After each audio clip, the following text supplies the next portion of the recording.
ಹರೇ ಕೃಷ್ಣ. ಎಲ್ಲರಿಗೂ ನಮಸ್ಕಾರ. ಓಂಕಾರ ಕ್ರಿಯೇಷನ್ಸ್ಗೆ ಸ್ವಾಗತ. ಈ ದಿನದ ರೆಸಿಪಿ ಕ್ಯಾರೆಟ್ ಮತ್ತು ಮೂಲಂಗಿ ಬಳಸಿ ಮಾಡಿರುವಂತಹ ಕೋಸಂಬರಿ ಅಥವಾ ಸಲಾಡ್ ಅಂತಲೇ ಹೇಳ್ಬೋದು. ಈ ವಿಡಿಯೋ ಇಷ್ಟ ಆದರೆ ಒಂದು ಲೈಕ್ ಕೊಡಿ ಮತ್ತು ಸಬ್ಸ್ಕ್ರೈಬ್ ಆಗಿಲ್ಲ ಅಂದರೆ ದಯವಿಟ್ಟು ಚಾನಲ್ನ ಸಬ್ಸ್ಕ್ರೈಬ್ ಮಾಡಿ ನೋಡಿ.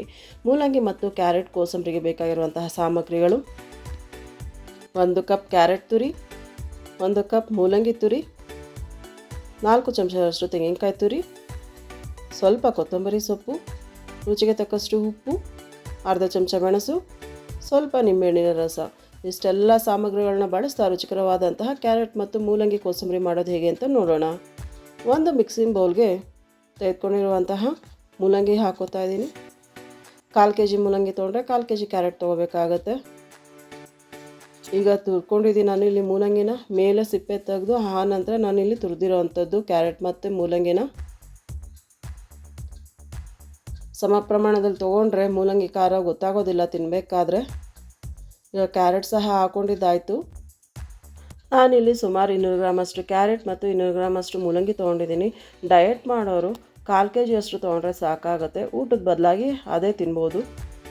ಅಷ್ಟು ತಿನ್ನೋಷ್ಟರಲ್ಲಿ ಹೊಟ್ಟೆ ತುಂಬಿರುತ್ತೆ. ಈಗ ಚೆನ್ನಾಗಿ ಮಿಕ್ಸ್ ಆಗಿದೆ ಕ್ಯಾರೆಟ್ ಮತ್ತು ಮೂಲಂಗಿ.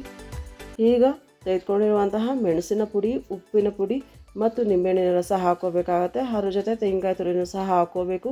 ತೆಂಗಿನಕಾಯಿ ತುರಿ ಹಾಕೋದ್ರಿಂದ ರುಚಿ ಭಾಳ ಚೆನ್ನಾಗಿರುತ್ತೆ. ಈಗ ತೆಂಗಿನಕಾಯಿ ತುರಿ ಹಾಕ್ಕೊಂಡಿದ್ದಾಯಿತು. ಈಗ ರುಚಿಗೆ ತಕ್ಕಷ್ಟು ಉಪ್ಪು, ಸ್ವಲ್ಪ ಕಮ್ಮಿನೇ ಹಾಕ್ಕೊಳ್ಳಿ ಕೋಸಂಬರಿಗಳಿಗೆ. ಈಗ ಮೆಣಸಿನ ಪುಡಿನೂ ಸಹ ಹಾಕೋತಾ ಇದ್ದೀನಿ. ನಿಮ್ಗೇನಾದರೂ ಇಷ್ಟ ಆಯಿತು ಅಂದರೆ ಅರ್ಧ ಹಸಿಮೆಣ್ಸಿನ್ಕಾಯಿನೂ ಸಹ ಹಾಕ್ಕೋಬೋದು. ಹಾಗೆ ಸಣ್ಣದಾಗಿ ಕಟ್ ಮಾಡಿರುವಂತಹ ಕೊತ್ತಂಬರಿ ಸೊಪ್ಪನ್ನು ಸಹ ಸೇರಿಸಿದ್ದೀನಿ. ಸುಮಾರು ಜನ ಹಸಿ ಮೂಲಂಗಿನ ತಿನ್ನಲಿಕ್ಕೆ ಇಷ್ಟಪಡೋದಿಲ್ಲ.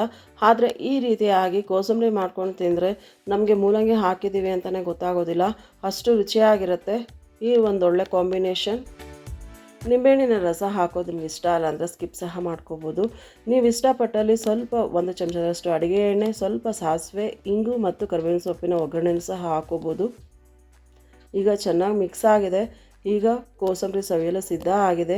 ನೀವು ಸಹ ಮನೆಯಲ್ಲಿ ಟ್ರೈ ಮಾಡಿ ಹೇಗೆ ಬಂತಂತ ಕಮೆಂಟ್ ಸೆಕ್ಷನಲ್ಲಿ ತಿಳಿಸಿ. ಈ ವಿಡಿಯೋ ಇಷ್ಟ ಆದರೆ ನಿಮ್ಮ ಸ್ನೇಹಿತರಿಗೂ ಸಹ ಶೇರ್ ಮಾಡಿ.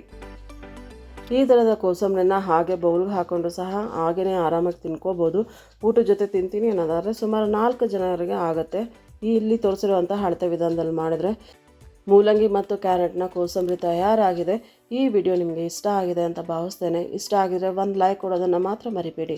ಸಬ್ಸ್ಕ್ರೈಬ್ ಆಗಿರೋ ನಿಮ್ಮೆಲ್ಲರಿಗೂ ಧನ್ಯವಾದಗಳು. ಸಬ್ಸ್ಕ್ರೈಬ್ ಆಗಿಲ್ಲ ಅಂದರೆ ದಯವಿಟ್ಟು ಚಾನಲ್ನ ಸಬ್ಸ್ಕ್ರೈಬ್ ಮಾಡಿ, ಲೈಕ್ ಮಾಡಿ, ಶೇರ್ ಮಾಡಿ ಮತ್ತು ಕಮೆಂಟ್ ಮಾಡಿ. ಪಕ್ಕದಲ್ಲಿರುವ ಬೆಲ್ ಐಕನ್ನ ಕ್ಲಿಕ್ ಮಾಡಿದ್ರಿಂದ ನಾನು ಮಾಡುವಂಥ ಹೊಸ ವಿಡಿಯೋ ನೋಟಿಫಿಕೇಷನ್ ನಿಮಗೆ ಬೇಗ ತಲುಪುತ್ತದೆ. Thank you for watching. Hare Krishna.